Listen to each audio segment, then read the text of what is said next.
If you don't have a W-2 but still need to file your taxes with Turbotax, here's how to do it. Start by logging into your Turbotax account from the official website. Once you're on your dashboard, open the federal section and go to Wages and Income.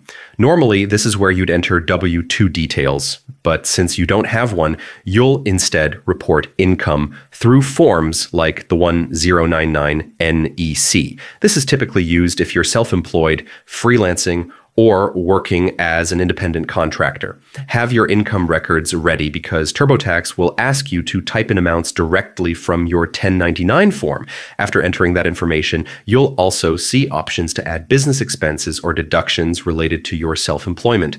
This step is important because it can lower your taxable income and save you money. When you're done, TurboTax will review everything for accuracy and highlight potential deductions or credits you qualify for. Finally, complete the e-file process and submit your return, all without needing a W-2. You don't have a W-2 but